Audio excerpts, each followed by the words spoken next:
Oh, baby, we are live, episode number 82 of the Shant and Ari podcast. Shant, how's it going, big guy?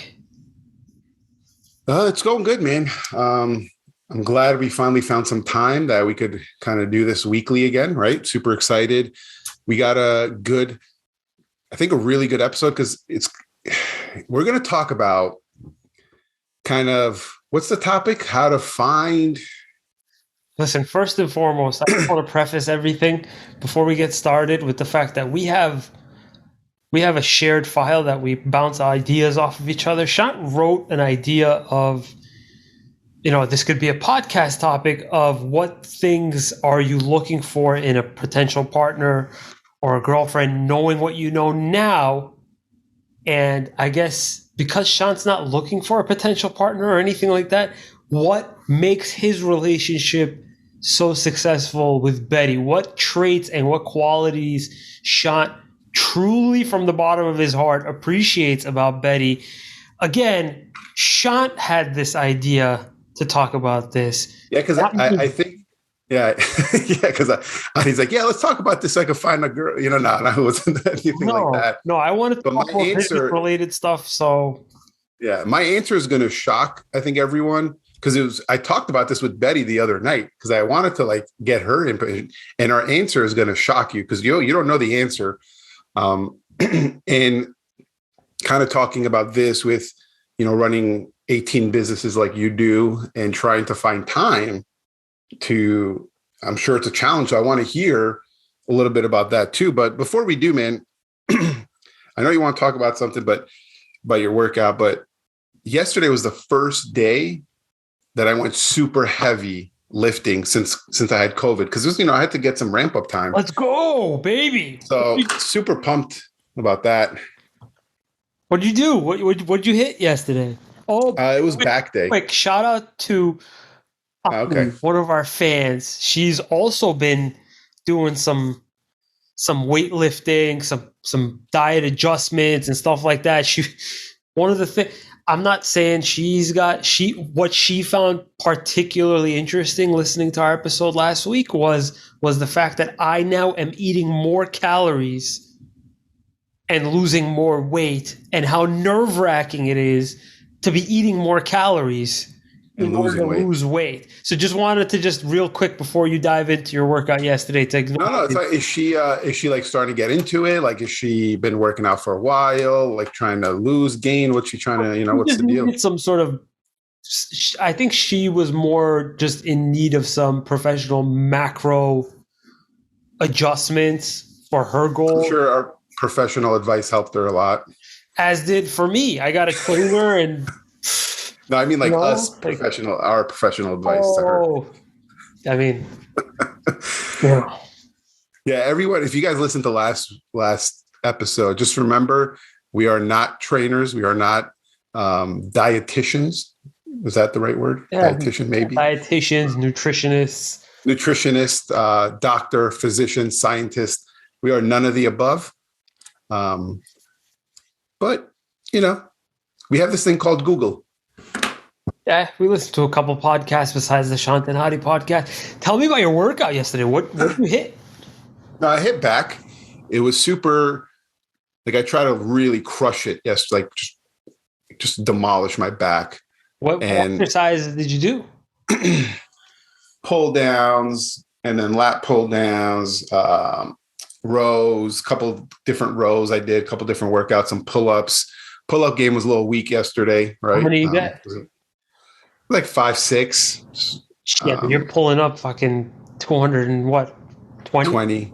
Yeah. Mm-hmm. I mean, I could usually do 12 to 15 on my sets, but it just was a little rough yesterday. Yeah, I just really did a lot of pull downs and rows, but different variations, and really crushed it. So super excited about that. Because yesterday also for me was International Back Day. I also attended for Back Day. Went to my gym, and I got a couple of questions for you. So, I mean, if this is our fucking podcast, we can talk about whatever we want. So I guess if I could just... We asked the producer? Is it okay if we... Yeah? All right. So, question for you on the lat pull downs.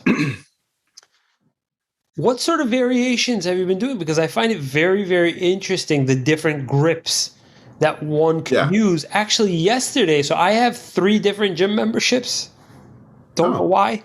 You're one of those? You're one of those guys? Yeah. Just goes to 3 gyms, but goes to none? Gym, but go to a different one in the afternoon so they don't think I'm fucking weird at that one. But then I got my trainer on Wednesday mornings. Anyway, so I went to Planet Fitness, and they had the lat pull down thing, but with a handle that instead of gripping flat, like parallel, you're gripping perpendicular on it. Yeah. It was huge. You know those bars that the professional now use? But they had it like that. So I was blown away. It was the first time I've ever done a lat pull down with perpendicular hands as opposed to flat. Yeah. And I was just like, dude, this is fucking sick. So I ended up doing a wide grip perpendicular pull down and then a very close grip pronated. Like this. Yeah. Supinated grip. Yeah.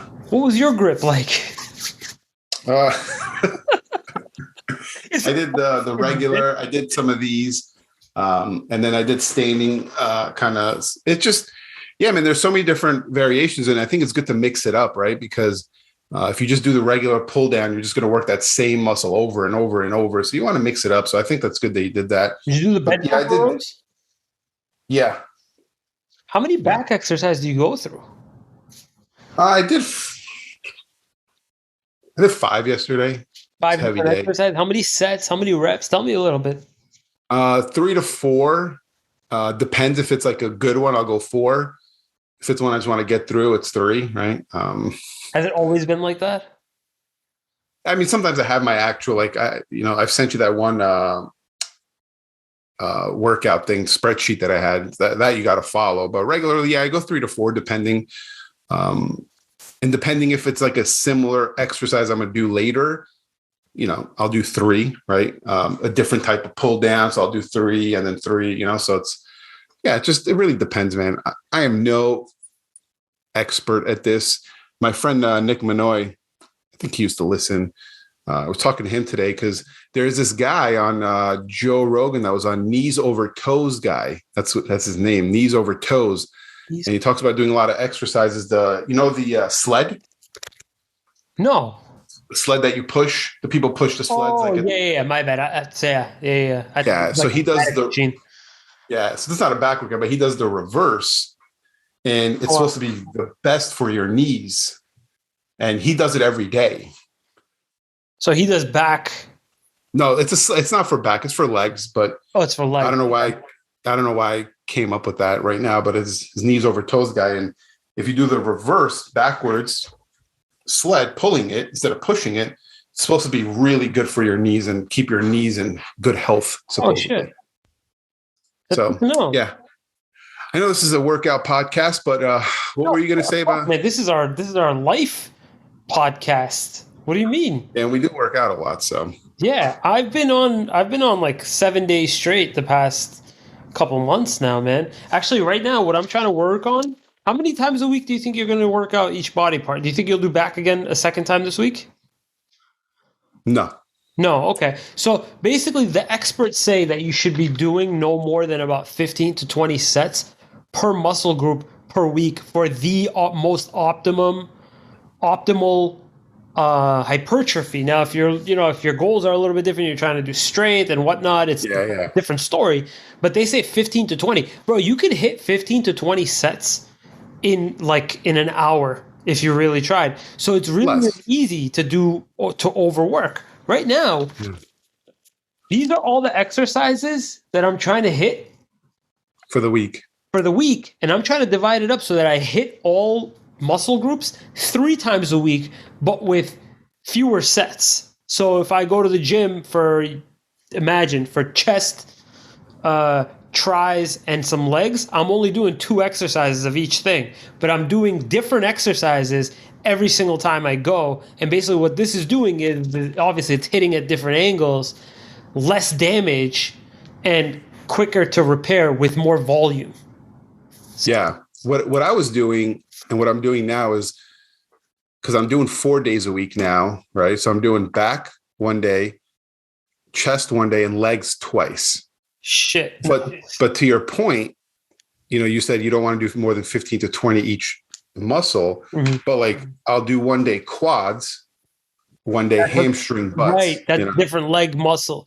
So like right now, I'm trying, like to your point, I'm looking at legs as 2 to even 3 different muscle groups. I even want to try and hit calves every single time I go in, because calves for me are non-existent. Like my bottom part of my leg is just one piece. Like there's no actual. That's what Betty says about mine, but I'm like, no, man, come on. Like I play basketball. I put a little bit of calves. Like, but she always makes fun of my calves. I don't know. Well, either way, it's something that it's a very slow grower, hard grower for a lot of people. And I don't know what it is about us. If she's making fun of your calves, bro, I'm shit out of luck. I have no. The John Etienne thing, maybe. I don't know. Yeah, the bald calf that we have. Like there's no hair on the back of the.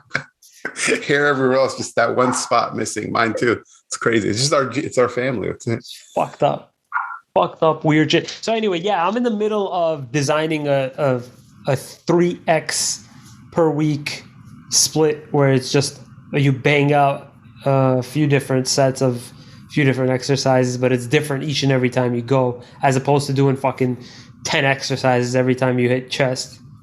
Yeah. Oh yeah. And then you're just doing a bunch of shit and getting nothing done. Right. So, real quick, just a little bit more on the weightlifting stuff. So you're going there and you're doing all of this on an empty stomach. You're doing it fasted. Yeah. Yeah. And you're having how much protein at nighttime? So today I had a pound of salmon. Okay, so if I were to put my finger on it, I think 5 or 6 ounces of salmon is about like 40 grams of protein. Mm-hmm.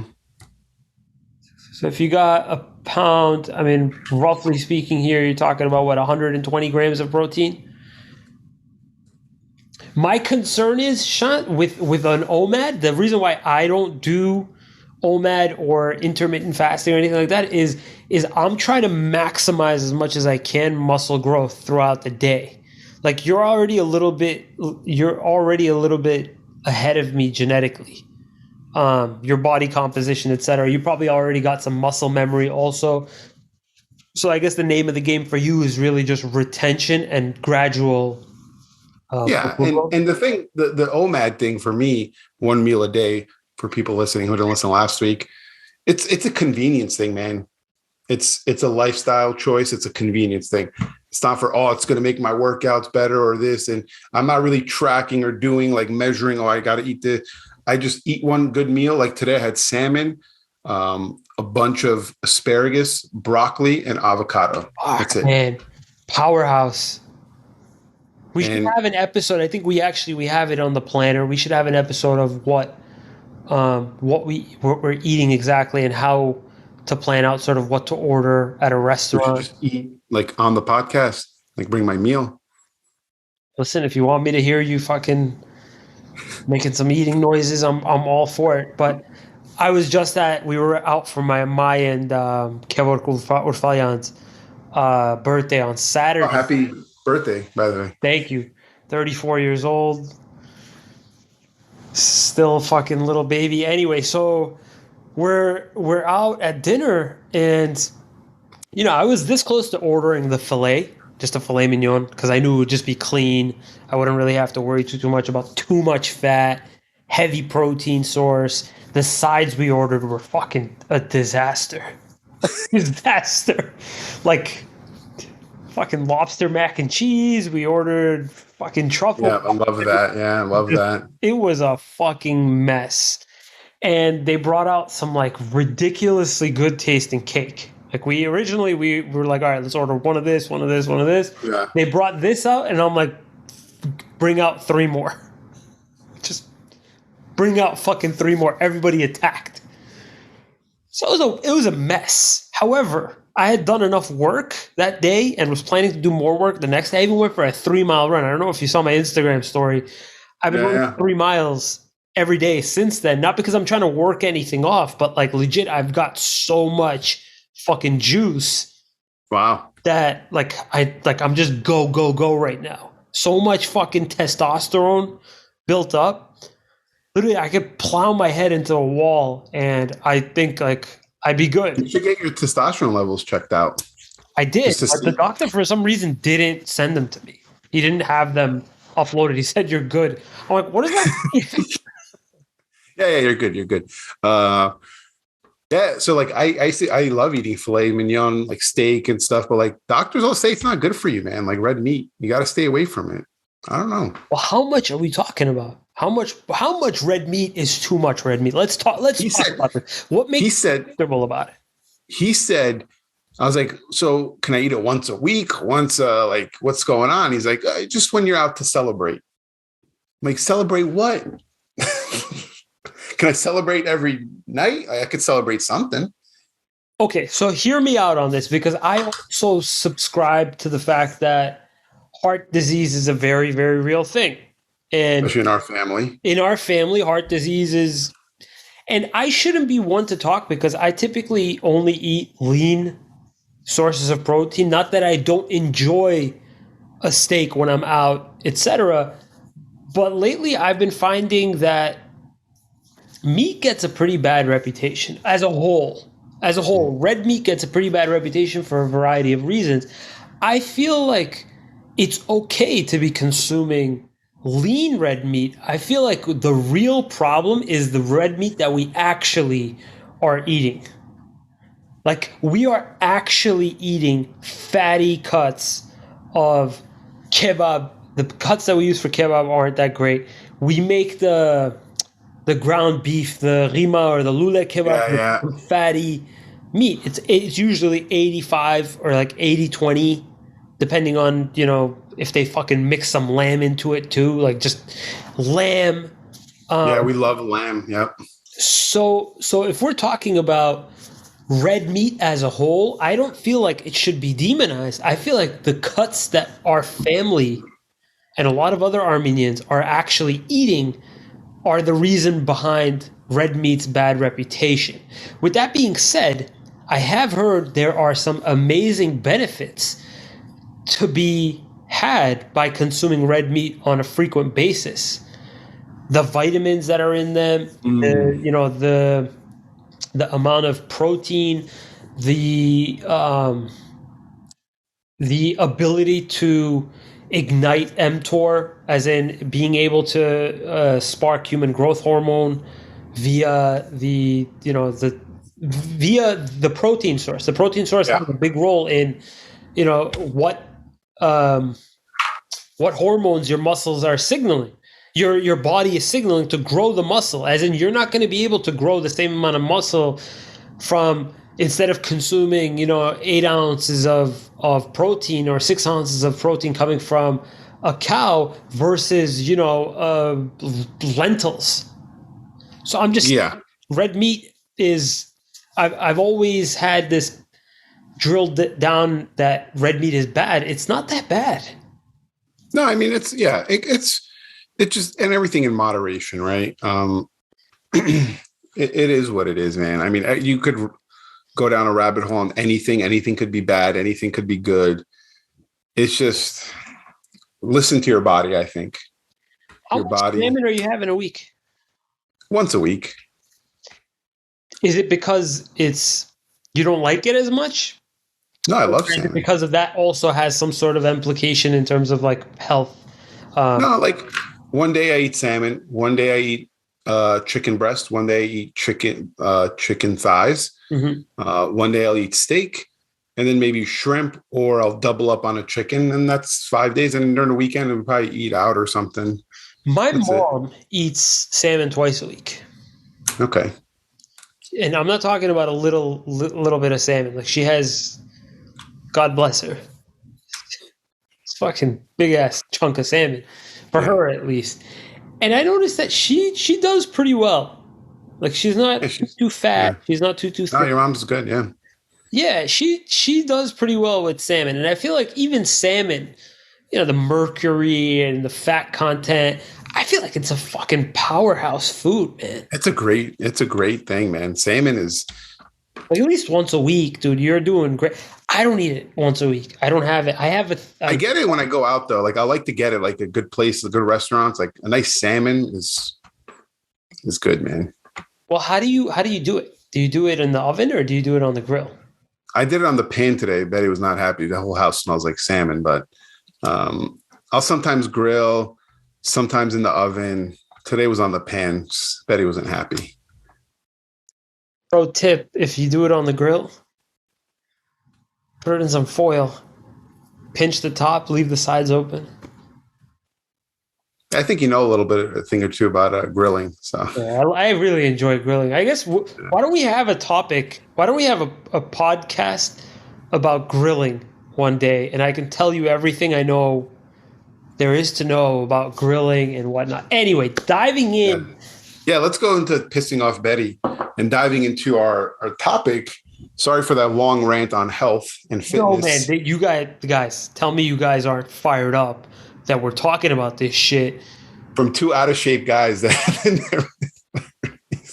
Bro, I don't know what you're talking about, man. I've been running 3 miles every fucking day this week. Fucking I go a mile. I did it under 9 minutes the other day.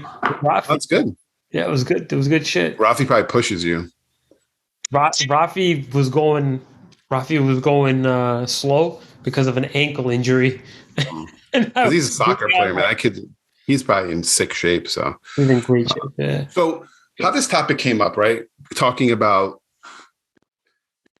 finding your soulmate, finding the one you're going to spend the rest of your life with, right? And I had this conversation with Betty, but why it came up, right? So I listened to the PBD podcast, the Patrick Bet-David podcast, right? And he always talks about how he met his wife. They were friends. They went out, and then he gave her a book, and they went through it together. 110 questions to ask your girlfriend before you get married, right? I think that's the title. 110 questions to ask before you get married, and they went through all 110 questions together, right? Probably a good book and a good way to see if this is when you get married, this is like, it's not like buying a car, buying a house, buying like this. It's the rest of your life. So you have to make sure this is the person you want to be with. So when he talked about that, I was like, shit, he did a lot of due diligence, like up front, like he asked questions. He found out about their families, this, that.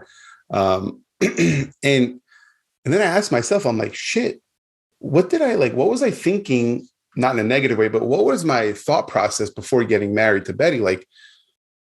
And then I asked Betty, I was like, hey, what was your thought process? Like, what were you looking for? What was it where it's like, oh, I want X, Y, and Z, A, B, C. What are the stuff? And she's like, I don't know. Like, you're a good guy and you were nice. I'm like, okay, what else? She's like, yeah, I was like, yeah. She's like, what about you? I was like, you good energy, good personality, kind of weird family in the beginning, and you're Armenian. And we were just like, I was like, we got lucky because we're two totally different people we are now than we were back then, because we've totally changed. So it's like, who I was at 25, 26 when she met me and who she was were two totally different people. And now it's like, wait, if today I met Betty or she met me, but the person back then, we wouldn't even go out with each other. Why is that? Well, maybe not go out with each other, but we probably wouldn't spend the rest of our lives with each other. So I said a lot. So unpack that real quick. So okay. So So had you guys met now? Like if I met her now, but the person she was at 25, and if she met me now and the person I was at 25, but the way she is now, right? She would have married the Shant at 25 right now, who she is. So not to push this into Betty land, but why don't you think that Betty now would have married 25 Shant? A lack of clarity? Lack of clarity, lack of ambition, right? Um, lack of a vision, right? Like you said, no direction. Do you think the 25-year-old Betty liked the fact that you didn't know, but you were also trying to figure it out like she was trying to figure it out, and she Yeah, saw I the think because we potential were to both. build with you? Yeah, I think we were both on the same path of because she didn't have everything right. Like it was just like, hey, we're both kind of like a mess, but we know we want something different. So it's like, maybe we could. And yeah, So just to understand this correctly, so a lot of girls, the way that they, I guess, they meet their guy, or the guy meets the girl, is that, all right, the girl comes into your frame, and you have an established frame usually, right? So you have a box, and she usually comes in. Inside that box will be multiple different aspects. It'll be your career, it'll be your social life, it'll be all sorts of different pieces that comprise the box. And she will also now come into that box. She'll come into that frame. You didn't have a frame, but neither did she. So you're telling me that over the last 10 years, you guys have established this frame together? yeah, we made our own frame. And the reason why you guys, just to understand this correctly, just to, I guess, see where this is going. So you're saying that the reason why she wouldn't have married you is the same reason that you wouldn't have married her, you being you right now and her being 25, and vice versa. The reason why it would have never worked is because you have it sort of all figured out. Well, I have a vision, not a figured out. Yeah, like I have my vision. Yeah. Right. So is that why you guys continue to stay together? Because that frame has been established together? As in, you guys have constructed the very frame that keeps you standing all together? That. And so, like, I bet you a marriage counselor at like when we were like just meeting, like was observing us from the outside and they're like taking notes. They're like, wow, this thing's not going to fucking work out. Right. Like they're just like, yeah, this is, you know. Did you But guys see a counselor? no. I'm just saying if someone did, they would have probably been like, yeah, If they that's not did. going to, not that we ever like fought or like, it was just weird. Two different things. So your question was, what makes us What keep makes you going? guys so successful as a couple right now? So I said, first of all, because I asked this to Betty, I was like, how come we've been able to in a happy marriage? And I don't just say that as bullshit, right? Because I know there's a lot of people who are married, who are just married, and they're just like, all right, this is the person spending the rest of my life with, and they just kind of like to work a little bit more to not go home or go to the bar, or those types of people, right? Oh yeah, big Uh, time. that's not me and Betty. Like we love hanging out with each other. We actually enjoy each other's company a lot. So I said, Betty, I'm like, Betty, we got lucky. I was like, I think we just got lucky that we were two different people that didn't know what the fuck was doing. And we got lucky to get this far. And she said, it's not luck. She said, the universe put us together and we accepted it. But a lot of times, like the universe could have put something else, put some other people have gotten the same opportunity, but they haven't noticed it and taken advantage of it. So we took advantage of being the universe, right? So how are we able to last, right? And keep going? One is, regardless of who I was then is the same as I am now, is we both respect each other, right? She respects me, I respect her, right? That's the key thing, right? A trust thing has never been an issue with either of us. Trust has never, ever even come into play. Even when we were living long distance, we were going out, engaged long distance, never an issue. It's not even so like one day, You I mentioned saw, this in the previous episode. You really, really drove home the fact that trust, you guys never even had to question intentions.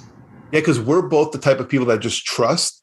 You would have to do something to break it, not you. So the key thing that people do, the mistake is you have to earn my trust. So now you're always on defense in your mind because they have to earn my trust or I have to earn their trust, blah, blah, blah. So we just trusted, right?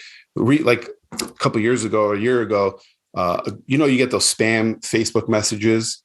And someone Facebook messaged me, a girl, and like nice, like, oh, super attractive, probably a dude in India, but so super attractive, right? Message, hey, what are you doing? I was like, oh, hanging out. What are you doing? And she's like, oh, nothing. What are you gonna do later? I'm just like, what? And then I was just like in the couch, and I go in her bedroom. I was like, hey, babe, look at this. And she's like, see if they want to buy a house. Like no, like, oh, just block her. Like, oh, see if they want to buy a house, right? So we have that Recently? kind of, yeah. So we have that kind of level of trust, right? It's not like, oh, block her, delete them, like, so I don't later mess. It's just nothing like that. That's one. The biggest key, I think, has been we've both changed throughout the years, right? We're two totally different people, but we've changed together and we've both pushed the change and accepted it. Like she's pushed me, right, to change in some areas and I've accepted it. I haven't had the ego of like, oh, I'm not going to do that. That's not, and vice versa. So we've both changed and evolved together and actually in ourselves, like self-development, like we've both evolved and it just matched together, if that makes sense. Yeah. Can you explain to me some of the traits that you guys so some of the traits I guess that you really really appreciate about Betty, like some shit that maybe you would think about at like a red light, like something that happened that day that you were just like I'm so lucky to have her. Yeah, she doesn't focus on the negative, man. Like she Do doesn't, a lot you? of people and just in me or in general, in her life, No, my no. life, what's Do you sometimes do you try to keep it super super real and just think of the negative?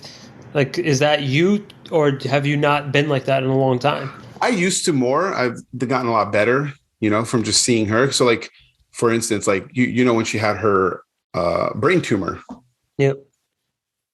right? Like that just made me like just be like, wow, this chick's a fucking badass, right? Like even more after that, right? She had the brain tumor. We find out she's crying, like, oh my God, like it could be cancerous, it could be, all these things.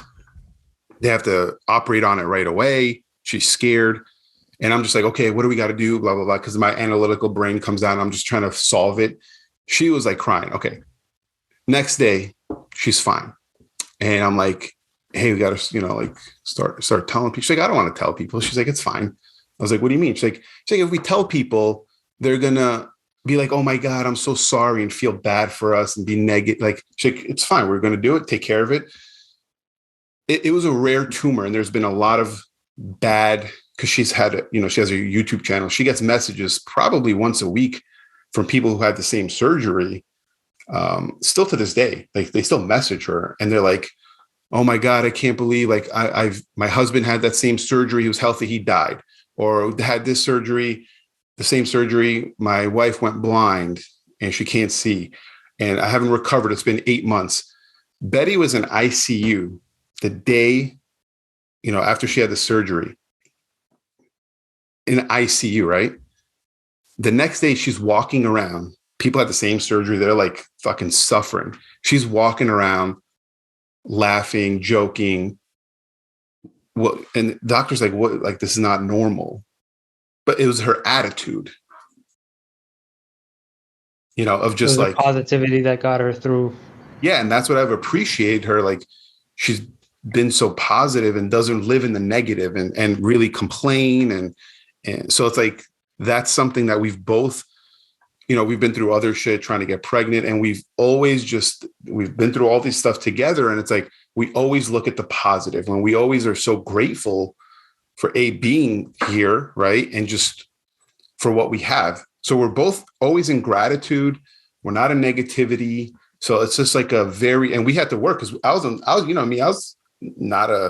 a little negative. I would be a little bit more short, angrier. Now it's just like, dude, like we're so fucking happy. So she keeps you grounded in the positive just from you thinking to yourself, like, all right, I have a partner who's, I mean, quite frankly, has been through more than me, right? Mm-hmm. Has probably tons of more reasons to have been negative. Um, you were talking about her parents and whatnot, and we've talked about this in the past. And she's been through all sorts of family stuff. She came here when she was 16. She had the brain tumor. She's a mother. Couldn't get pregnant. Right. So she basically keeps you in the positive just from the fact that the fact that she's your partner and she's been through more than you and you're seeing it firsthand. She's almost like the constant reminder to sort of stay at her level, for the fact that if she can do it, you can do it. So you probably appreciate the fact that you've got an actual sort of warrior taking on life with you. And I don't mean this in sort of like the woo that type of level. It's legit, and haven't really put that into perspective how you just did right now. And I think that's something that I can definitely appreciate if I ever have that in a girl. Yeah, and it's not like when I met her, I'm like, hey, I'm looking for someone who's not negative, who's super positive. Like, there's not stuff we were thinking about, right? That's the crazy part to me. It's like how we evolved. And now, like, I wasn't as ambitious as I was then. I was just like, all right, like trying to figure it out. Now I have such big goals, such ambition, always trying new things out of my comfort zone. And she's like, wow, I really like that's so, she was telling me, that's so impressive, like that you do that stuff. And that kind of pushed her by doing that stuff. Right. And it's like, this wasn't me in 25. So it's like, she wasn't like, oh, I really want an ambitious guy and he's not ambitious. And I don't know. Is it luck? Yeah. Two people who are just able to work through it together and put the egos aside and just get better. I used to think that a person's relationship with their parents, or the fact that they've got brothers in the household or whatnot, I used to think that this would be the deciding factor in how you get along with them and sort of what sorts of things they bring to the table, or sort of what angle they come at you at. Like Betty for me is I have 3 older brothers type of girl. The way that she comes off. Mm-hmm. She's not super prissy. She's not too girly. And that sort of makes me think, is like, all right, her not having brothers, or her dad in the life, really. I mean, the dad left, and also it's not like he was a father figure. It's not breaking news if, for anyone listening. I mean, I've dated plenty of girls, right? I mean, it's been discussed. I've dated plenty of girls that have had really, really bad daddy issues. And this has always affected our relationships, because they look at a man not really as a man, but a human being with a dick and money. Well, and they bring that dad issue into the relationship. Right, and ultimately fucks up the relationship, because you're sitting there thinking about, like, what the fuck? Why is this girl why is she so mean? Yeah, like, I didn't put the dish away. She's flipping out. Like, what did I do? But and that's the crazy part. Betty never brought that into the relationship, which is weird, because it would have been so easy for her to do that. And I asked her, I'm like, what else did you like about me? She's like, oh, you weren't like my dad. I was like, oh, that's it? Like, that just was the opposite of your dad? I'm like, it's not like I'm the only guy. There's millions of guys like that. But she never brought that negativity, because that's a hard thing for anyone, right? Like, how we were raised, it's easy to bring that into a relationship. I'm surprised she didn't. It's fucking crazy. Well, the biggest problem that it seems like a lot of men are having right now with women is that there's a role reversal taking place. Yeah. Um, Women are being more in their masculine energy, and men are being a lot more in their feminine energy. It's strange. Yeah. It's a strange dynamic to see, and because of this generation of um, how do I put this? This because of this generation Soft of generation. censorship, yeah, soft generation, sort of not being able to express yourself very, very freely because of either being taken completely to different extremes, politically incorrect, and Offending all this stuff. someone. A lot of guys will choose to hold their tongue. They won't talk out of fear, literally out of fear. And it's making a lot of guys just not speak what's on their mind. And then the ones that really do speak their mind aren't really the relationship type anyway, or at least the healthy relationship type anyway. And it's just the girls are either really, really attracted to those guys, never get married to them, but because they've got daddy issues and don't want to marry that kind of a guy, will settle for the guy that's kind of a complete pussy and will treat them with their masculine energy, and that guy will treat them with their feminine energy. And it's just getting a little bit, I'm getting a little bit of an upset stomach thinking about it. But it Yeah. I seems mean, like, Sean, you gave her a solid mixture of, I won't be like your dad, but at the same time, I'm not going to be a little bitch. yeah. So here's a perfect package that you are also sort of designing as well as I am you. And I really, really, tell me if I'm wrong here, but tell me if that didn't happen.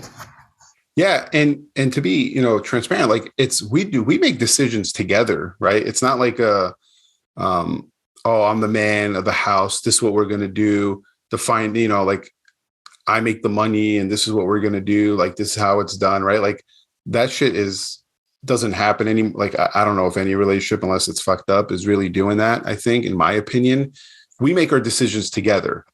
But do you want to know why we make our decisions together? Why do you guys make your decisions together? Because Betty's super smart and I really respect her input and her opinion on matters, right? Because she sees things that I don't sometimes, and I see things that she doesn't notice sometimes. So if there's a big decision as far as like an investment or investment property, I'm like, hey, this is what I'm thinking. Here's my bullet points. I'm like, what do you think? And she'll be like, well, yeah, it's a good idea. Okay, cool, done. Or it's like, nah, well, what about this? Have you thought about that? I'm like, shit, no, I haven't. Okay, da, da, da. So we do things together, right? We found that we actually work really well together. We it just I think two heads are better than one, especially two really smart people. So I don't know if that is more of like on the feminine side to you as far as like a guy doing that, but that's kind of what we've done. Um, so I guess so if I'm understanding correctly, or the modern relationship, the modern marriage, so far you're saying has to be, in order for it to be successful, has to be a two part relationship, as in two brains really have to be behind the marriage. It can't be one guy being the breadwinner and the woman just sort of riding along, as the guy is sort of, doing his thing. Like Yeah, basically, like you got the if high she earner and like the low yeah, earner. if she didn't understand like real estate investing, or stuff like that, then I wouldn't like. I'd be like, hey, this is what we're doing. But she understands it. And she's very knowledgeable at it. So I ask her opinion and we work through it together. And she likes it too. So it's like it's a together thing, right? She's decorating the baby's room right now, right, for our daughter that's coming, and she still asks me for my opinion. that could just be her thing, right? Like, hey, just do whatever you want. She's like, hey, what do you think of this? These are the options. What do you think? I'm like, no, I don't like this. I like this. Because she knows, like, yeah, I'm a guy, but like I see designs all day. So, and I have good taste. So it's like we work through it together. But at the end of the day, I'm like, hey, it's your decision. You know, it's our first daughter. You're going to connect more, do what you got to do. But so we work through it together, man. But I don't want to like hash too much on this because I want to ask you, the guy who's actually single, like, what? So, I asked you, you asked me about my box at 25. Did you have a box at 25? And if you did, is it different than it is now? Yeah, it's way different, man. See? What is so what? I have this problem. I have a little bit of a problem that I think that I figured it out over the summer. A lot of times when we pick out a partner, we pick out somebody, we project a set of qualities that we want for them to have, and we sort of try to make every single connection to those sets of qualities that validate, like, this girl is doing that, so this validates that, like, It this means checks this, off yeah. yeah. Yeah. And you're like pulling shit. You're like, this is fucking go. Yeah. This, Right. yep. Yeah. But you'll be completely oblivious. You'll be completely oblivious to the fact that she's not actually like that. So basically, you're projecting a certain set of qualities onto them. And little do you know, she's projecting a certain amount of qualities on you. So, like, I'm a hardworking guy, and, clearly, that comes along with a lot of things. Like, this hardworking guy probably has some money, probably has his head on straight, probably is ready to get married and whatnot. They start to develop this idea about you the same way that you're developing an idea about them. Yeah. And Like, I I'm a noticed, hardworking guy. If someone met me now, they're like, oh, he's hardworking. He's motivated. I'm fucking lazy, bro. Like, if you see me throughout the day, like, yeah, I'm hard work. When I work, I go, like, I'm going. But like every other time, I want to be lazy. Right. So the correlation of what you're saying, it doesn't always match to the no, actual person. right. So go on. Yeah. And it's not a bad thing to imagine a person like, this is what you want. You're manifesting that person, but to be completely in love with this idea of a person that may not actually exist in that person that you're dating, that's a surefire way to get yourself into a lot of trouble, such as happens to me every single fucking time, I judge some of the girls that I date based off of what they post on Instagram or what they share to their story. Like, if you reshare a story about some cooking recipe or like some funny Armenian joke, I'm gonna think, oh, she'd probably be a good Armenian wife. Yeah. She likes to. Yeah, that's a good one. Yeah, she knows how to roll sarma. It's like it's like my friend, man. I'm not gonna say his name. He knows who he is once he hears his shit. The guy, man, like, he same issue you're having, right? Owns a business too, goes to girls, and it's just like, he's like, oh, bro, this is the girl, man. I found her. Like, I'm like, oh, wow. Wifey. Yeah, wifey. She's always posting, spiritual stuff, and I'm very spiritual. I'm like, dude, like, that is not a telltale sign that she's fucking spiritual. Bullshit. She probably found God 2 weeks ago after a fucking string of guys she ended up gangbanging. Well, not that kind of spiritual, more like, like the motivational, like, hey, meditation. I'm like, dude, she's probably a fucking mess. And they end up being a mess. I'm like, psychological problems. But just goes off of the Instagram posts. Projecting. He's projecting. What you want, because you want to make it work so bad, and you're like, oh, this person is it. Yeah, I get it. This is it. This is the one. This is my person. So I've learned that really, really understanding who the person actually is vitally important to me. What her interests and her hobbies are outside of, Tulum and Louis Vuitton. Not kidding.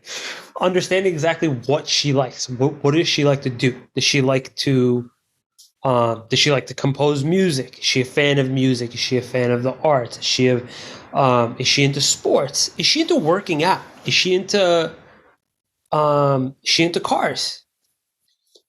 if she doesn't have any interests or any hobbies that she likes to do except for, I don't know, shopping and traveling, those aren't legitimate hobbies and interests.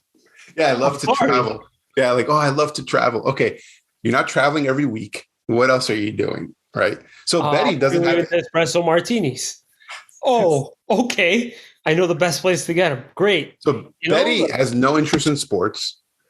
Doesn't really work out. I mean, she doesn't like. I'm a gym guy. She doesn't go to the gym. Doesn't like sports. Has no interest that I have interest in. But it works. So just I don't know if that was the thing you're trying to but go does to. she Like, have interests and does she have hobbies? yeah, yeah, For example, she had the guts enough to get up and start a YouTube channel before she had a kid. yeah. And I remember she was also into arts and crafts. More Aline, but yeah, she likes design. Yeah, she likes that kind of stuff. Yeah. Um, So just goes to show that an outsider, a stranger, just a relative, knows that she has hobbies and interests. yeah.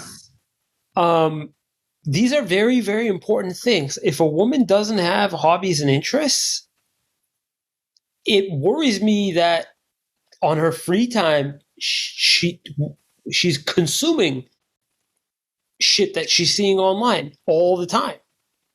No substance. TikToking. There's no depth. There's no depth. Anyway, so the second thing that I really, really focus on, and this is something I've been focused on for like 10 years, but it's always meant something very, very different each and every time. It's not consistent. It's not consistent for me the same way it's not consistent when you hear Betty's story. But what is her relationship with her mother and father? Is she respectful when she speaks regarding her mother and father? These are very, very important things to know. She could come from a very, very good family, but if her mother was very, very overprotective, or her father was very, very overprotective, this says a lot. This will say a lot about her, either her rebellion, how rebellious she may be, right? Yeah. Or how respectful she may be. You'll get an accurate indication of what the woman is like based off of how she describes her relationship with her mother and father, or how she describes her mother's relationship with her father. Because whether you like it or not, a woman will learn how to be a woman from her mother, and a man will learn how to be a man from his father. If the man didn't have a father, he will learn to be a man from his mother. Yeah, and This is a guarantee. I guarantee you this. so there are always outliers and one-offs. Okay, right? Do you agree?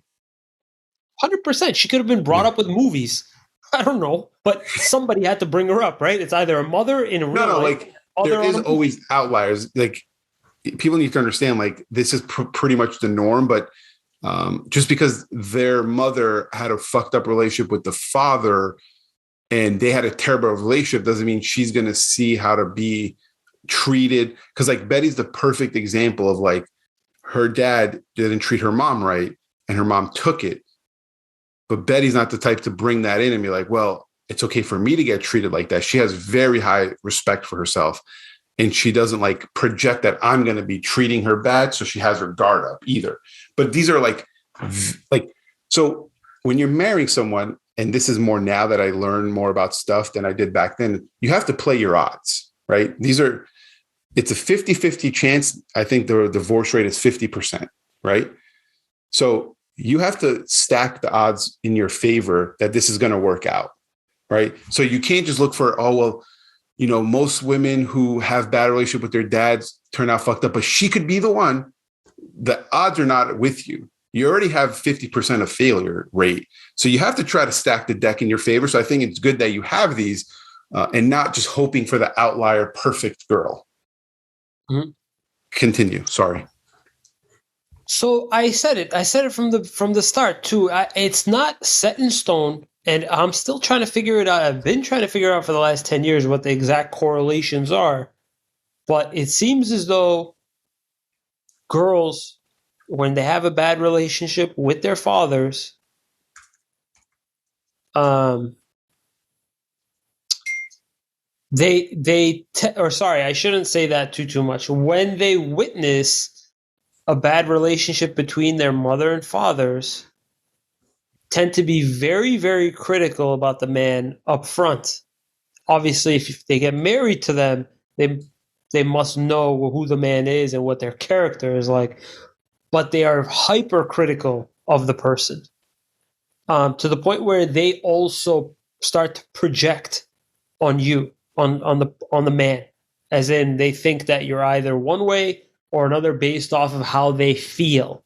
Yeah. And that's not necessarily the best thing in either case, man to woman, woman to man. The way that they see their parents and the way that they were witnessing their interactions will dictate a lot about how they decide what it's going to be like with you, without really digging who you are, but how you make them feel. Yeah. One of the main things how this sort of relates to me, how I look at the girl, is what are her feelings toward her work, and if she's passionate about that, and if she's not passionate about her work, what is she passionate about? Can this person keep me entertained in conversation when there are days where I really don't feel like going off on one of my tangents and discussing all sorts of ideas and thoughts and whatnot? Because obviously shit could get, we have a fucking podcast, bro. We have conversations that we talk about. We have topics that we can go on for hours and hours about. Yeah. But some women just aren't like that. When it's lacking depth, they will turn to you to keep things spicy, to keep things interested. If she doesn't have anything that she's passionate about, it's very, very difficult to have passionate discussions about something. So for Yeah. me, like, I was dating a girl that was a dentist, and she was studying to become a dentist in the United States. And she was super, super passionate, not just about dentistry, but about in learning altogether. She was very, very passionate about learning, about being able to understand new skills and new techniques, marketing. She was trying to help out her mother and I don't know what, her dad, trying to do different things to get themselves established in a brand new country. To be honest with you, she was the one who got away. She talked a fucking lot, but she was the one that got away. She was perfect, but it wasn't a right connection at the time. At the time, I was just so discombobulated. I was developing BAC. I had an aunt that was dying. It was all sorts of pressure that, yeah, it wasn't I just wasn't mentally ready for that. And she was super, super into me. Her relationship with her parents were amazing. She had interests and hobbies. She was passionate about what she did. She was Armenian, which is, again, not a prerequisite to marry me or for me to marry anybody, but it certainly is very, very helpful.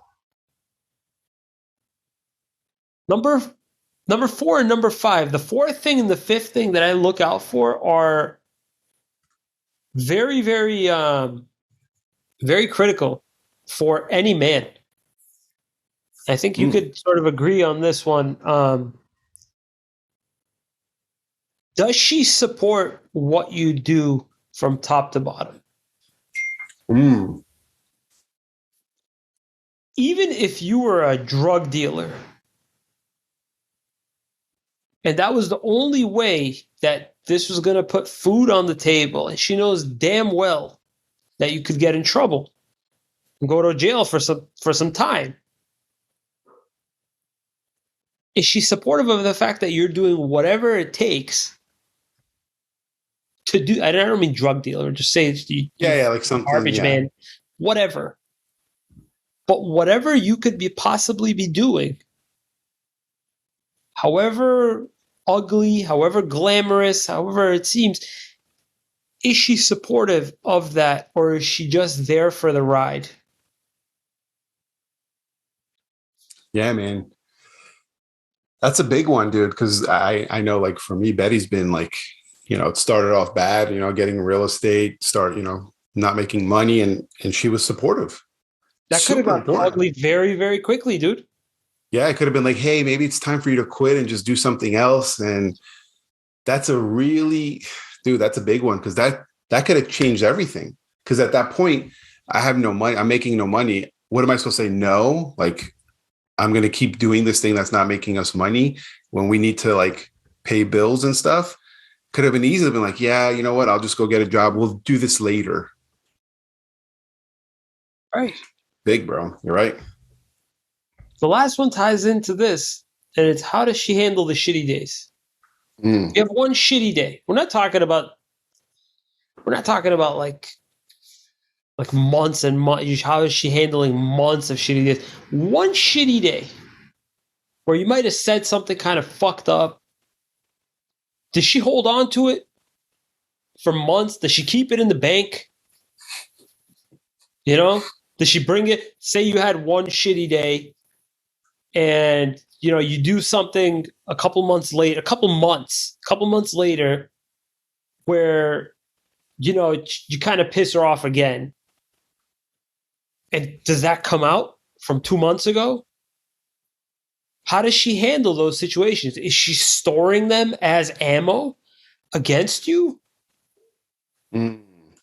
How Like, do the yeah. shitty days play into your relationship? For example, I was in a relationship with a girl, and I don't have many. I might know sometimes I might sound like I've had all these relationships. He keeps Really, talking about the the same story. girl when he says the relationships. No, no, they've been different girls. They've been different girls. Come on. Um, I was in a relationship with this one girl that I don't know how to say it. So in the very beginning of the relationship, we didn't fight at all for months. Okay. For the first like 4 months, she did not pick at anything. You're like, wow, this is great. It was great. But the last 5 months, everything was a fucking problem. She held on to everything. Yeah. And it was just rapid fire. Like she just had it ready. She had it on tap. And I'm like, is this the same girl from fucking months ago? I was just blown away by like, holy shit. You actually store this? You know? And it very, very early on, it'll tell you a lot about how the marriage is going to go based off of how quickly she can recall a bad incident and how quickly she can forget all of the good times, like all of the like you were spot on, you held your ground very well, but oh shit, you had a bad couple days, hormones are kind of off, all of a sudden I'm fucking kicking you when you're down type of days. These are very, very important days to go through, and don't think that they'll ever get better, guys. No, it only Very, gets very worse. simple. It only gets worse. So let me ask you two questions. I want to know kind of if these are on your radar, right? I don't know if we have time. I think we have time. It doesn't matter. It's We got we got time. We got time. Just don't get into the whole Corona thing. That was a lot of editing from last week. Yeah. No. Half an We'll hour. say the word, um, the Corona beer you're talking about. Yeah. Sure. Yeah. Dos Equis. Do you ever now, before I wouldn't have, would you consider like, okay, where is she politically? Not saying you're big in politics, but I think this matters now, right? More than ever because it's so ostracized. Like, do you feel like you have to be on the same, at least wavelength politically?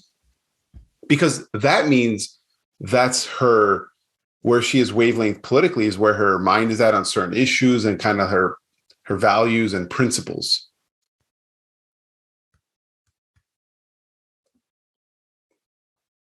Do you think that to some degree a lot of people have put a lot of importance on politics these last 8 years?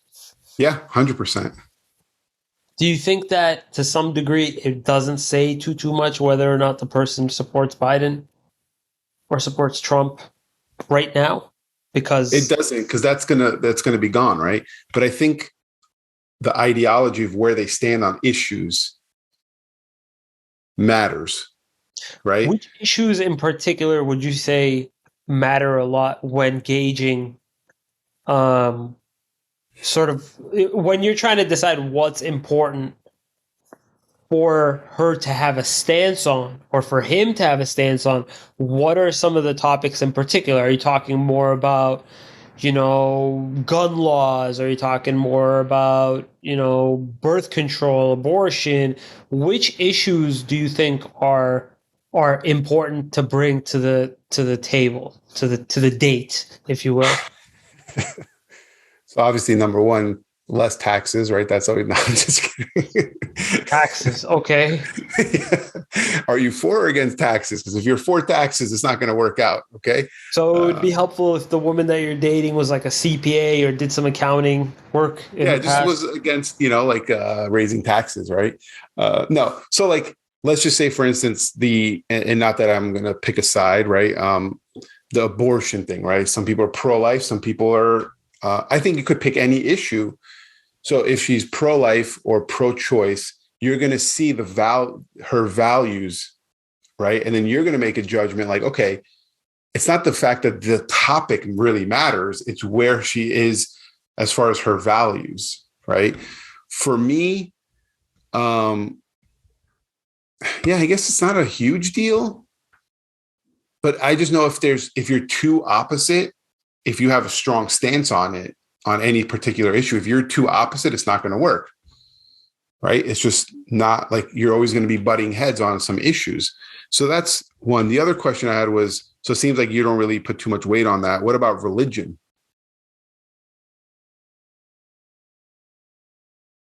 Not saying you have to get specific here. I'm saying, do you put weight on these things? Is what I'm asking. I don't care if you're going to tell me like, um, So yeah, um, it's tough. It's tough because I'd love to tell you, no, we're all equal in that regard. I think to some degree it it would be much better for the woman to that I'm dating to tell me that she's Catholic than if she told me that she doesn't believe in anything. mm, As far as the Jewish and Muslim thing, there are some fundamental um, issues that the two religions are not compatible to be able to not make any major changes to your belief system. And I've seen many Armenians convert to Judaism, and not so much just convert. I've one of them, we know he's from here. He converted to Islam, mm-hmm, and there has been many Armenians that had their girlfriends get christened in an Armenian church. Not so much that the woman that they were dating was a devout Muslim, but they just were not Christian. mm-hmm. They just did not accept the religion as part of their identity. They didn't accept any religion as really just a part of their identity. However, I think that there are some fundamental beliefs that if you were to call yourself a Christian, you really would not be able to accept another person from a different religion unless they accepted your religion fully. Or vice versa. Yeah. I get it. That's the If way I it's see religion. yeah, if it's important to you, then that's a thing, right? It's a thing. Uh, yeah, totally get it. Now, do you have like certain values and principles? Because Patrick Bet David always talks about this. He's like values and principles, values and principles. Is there certain values and principles, right? So for me, right, values and principles is honesty, right? Always being honest, right? Second thing is always doing the right thing, even doing the right thing when it's not doing the right thing. So always do the right thing. Being kind to people, right? So like Betty's always nice to people, right? Like she's not a bitch. Like she could be a bitch sometimes. And sometimes I'm like, hey, can you be a bitch in this time? Because I don't want to be the bitch, because I'm kind of like too nice. I'm like, can you try to be the bitch? And she'll try a little bit, but we can't do it, right? So she's kind, right? So things like that, values and principles. Do you have any that you like want? I was thinking about this the other day, actually, in the car. And obviously I think about it all the time, but to be able to actually write them down, like if somebody said, "What are your values? What do you value?" Um, so I wrote down a few, and these, Mhm. I guess, were the first few ones that came to my mind. I wrote these down on December 31st of 2021. Okay. Um, One of my principal values, and I know that some of you guys are going to be rolling your eyes, but it's very, very important to me. It's hard work. One of my principal values is to be able to work hard, to not be lazy in anything that you do. That doesn't have to be just at your career or your job. It's just to be able to work hard in anything that you do, as in to either do something completely or don't do it at all. To be You able stood to by do that. something half-ass, it really it says a lot about your character if you're doing Mhm. something half-ass. The second thing is dedication. It's more dedication. It's not so much the dedication like you're dedicating yourself to a fucking basketball team or anything like that, but it's picking a few certain things that you're dedicating your life to, whether it be a political party or a set of friends, your family. What are you dedicating your life's efforts to? Having that dedication. Trust. These are core values. These are core principal values of mine. Trust is huge. If I have trouble believing that I can comfortably turn my back with you around, I can't feel comfortable with you around me, even if I'm not even turning my back. Are you a person that's trustworthy and then they have to break it, or are you the type that they have to earn your trust? I think it says a lot more how the person looks at you more, because I clearly don't have much to lose. Um, I really don't. I don't have much to lose. I don't have millions and millions of dollars. I've started from zero before. But to be able to feel comfortable around someone as somebody that that you could trust, I think you can pick up on it very, very quickly, sort of how much you could trust them. I think that not so much that you need to trust them, but being around the people that you can trust, so that not only you can trust them with material things, but ideological and more um, um, just sort of non-material things. Like you're not worried about them robbing you. You're not worried about them stealing from you. It has nothing to do with that. Just being around that type of energy and being associated with that type of person has plays a huge role into your core values. I don't want to be around a fucking sleazebag in my life. Yeah.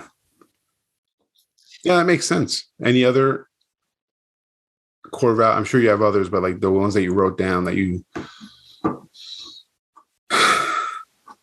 There are a few other ones. I just didn't get around to writing them down. yeah. One of the major core values for me is as much as I can sincerity. I know it's very, very difficult in this day and age to project sincerity, especially a lot of us are doing it behind like Facebook Messenger and whatnot. Yeah. It's very, very difficult to project sincerity nowadays, especially with these masks on too. It's weird, Yeah. but to be able to have and it's, not somebody just fucking smiling and being, nice guy to everybody, but Nice being emoji. genuine. Yeah. Yeah. No, and I think so. Like me at 25 didn't think about my principles and values, right? I think knowing it really helps, right? Um, and yeah, it's just, I mean, I got lucky, but the fact that now is probably going to give your odds a better chance to whoever you do end up with. It's going to be a more successful marriage. Um, and the last thing I'll say is, like, when we were dating, me and Betty, we got to really know each other, right? And I'll tell you how. A lot of people have relationships and it's through text, right? It's through text. You're texting all day, but you're not really getting to know the way they react to things and stuff, because it's all coming through words, like letters, right? Me and Betty, we never texted. We would call each other every night, either FaceTime or regular call, and talk for 2 hours, an hour, 2 hours before bed. And we would talk about our day. We wouldn't talk throughout the day, right? So I think that's a big thing where, like, I have friends that are like they're dating someone and they're like, yeah, man, she's super cool. Like, it's just text all day. I'm like, what the fuck is she cool about? Like, but then when they talk and you're in person, you're conversing, you're around people, you're like, oh wait, that's not the same person. They could be awkward, right? During text, anyone could be a different person. So I think it's super important, man. Like, limit texting, limit the constant instant communication, and try to, as much as you can, like, give yourself time, man, to like talk. We don't have to talk to each other 24/7. I don't talk to Betty throughout the day. Like, hey, what are you doing? Blah, blah, blah, blah, blah. I'll just go, dinner, question mark. Like, what's for dinner? Like one fucking word. Like, we're not texting all day. We see each other. We talk about our day. When I come home, hey, how's your day? What's going on? So I think that's a huge mistake people are making now, because it's convenient, and it's readily available. You could just text, oh my God, something happened. Oh, but this one, just wait, talk about it later. It's not a big deal. It's a little advice. Great advice. It's fucking. So I've gotten used to. I used to have two phones. I don't carry around two phones anymore, but I used to have two phones, and I'm guilty of that. I've communicated a lot via text, more basically out of convenience than anything else. Like you said, I mean, it does make things a little bit easier, but certainly getting to know somebody via text is very, very different than getting to know somebody than in person. If I were to put a year on it, though, you guys were back in my Yeah, it was BlackBerry texting days. wasn't huge. Yeah, it Well, really we had was. It was difficult. FaceTime. We still had iPhones at the time, because I You remember. guys, you guys started probably doing that a couple of years into your relationship, because I don't think I even had an iPhone back Yeah. when you guys were So, dating. I mean, yeah, we got lucky. Texting wasn't available, like a thing. Right now, it's a thing. Because also think about it. Let's say you get in a fight, you and her. You're Mhm. somewhere, you're out. Then you're texting. You're just texting. But you're in the fire, right? And you're just texting. But imagine, like, back then, you could be pissed at her. You're going home. You Yeah, it's a phone calm call. down. It gets solved right away. Well, or when you go meet her, you'll talk about it, but you'll be more calm, because, like, you're in the instant, Next you're fight. just like, fuck, da, da, da, da, da, da. Or on the Right. phone, it'll be a much easier conversation, because things like, if you're texting someone and you're pissed and they say something, you think they're fucking digging at you, when in Right. reality they're just like responding to what you're saying. So just really fucked up communication, man. Yeah, I'm not gonna lie. I've gotten into some situations where I'm sort of I get into my days where it's just like okay one day can be fuck you the next day. Like okay for me can mean a variety of different things based off of how that back and forth has been like. And one wrong text can just completely set the tone for you know, where that interaction's about to head to. And it's a very, very dangerous place to be, is being caught in a couple different texts that you're already in a fight with the person. You're in like a dangerous area. The texts could lead to a major problem. This back in the day wasn't, it was solvable very, very quickly. You call the person, what the fuck is up? It's your problem. Let's talk about it instead of fucking going at each other for 3 days on a fucking text. The person goes quiet, doesn't respond to you for a day. Day Yeah, later, you're pissed. You're pissed. Yeah. Yeah, I think let's leave it at that, man. Hope you guys got some good tips from two relationship experts. Yeah, you gotta. I'm not what. You guys gotta focus a lot on how supportive the girl is, not just the fact that, hey, great, you won, yay. You don't want a cheerleader, bro. You want somebody No. that's just in the dirt with you, even if she doesn't really know what the dirt is. And it's not going to be like easy. Oh yeah, you got this. You're still sucking. It's not going to be like that. Like when it's not like Betty was like, oh, you got it, man. Every day, like, you got this, babe. You're going to do it. No, it was like, hey, like it was real hard conversations. I'm not going to tell you, Sean. I'm completely innocent either. I mean, I've made some major adjustments to my work schedule and my outlook on my work schedule. As in, I'll be brutally honest with you. Right now, one of my major goals is to hire somebody that can do exactly what I do right now, and slowly, gradually decrease my workload and increase my flexibility. As in, I'm not saying I'm only going to go to work for 25 hours a week. That's not going to happen. However, if I choose, hey, this week, I'm going to take Friday and Saturday off and just fucking spend the time with my wife and my kids. If I want to do that, great. But if it's in the middle of February, there's jack shit going on and we got caterings, I need my wife to be completely cool with the fact that she may not even see me for the whole weekend. I just need to know that one bad weekend or one weekend where I'm not around is not going to spark some major catastrophe at home. That's some bullshit. That's really what that is. Like, the kids, anybody that's just a hard worker, you should not have to worry about having to work and provide.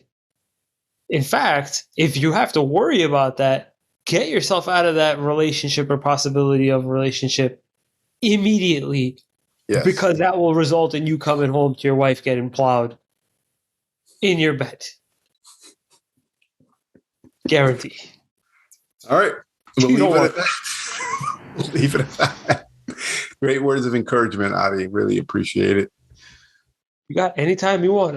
I'm here. 617-224-6476. All right. Good night, Adi. Good night, Shant.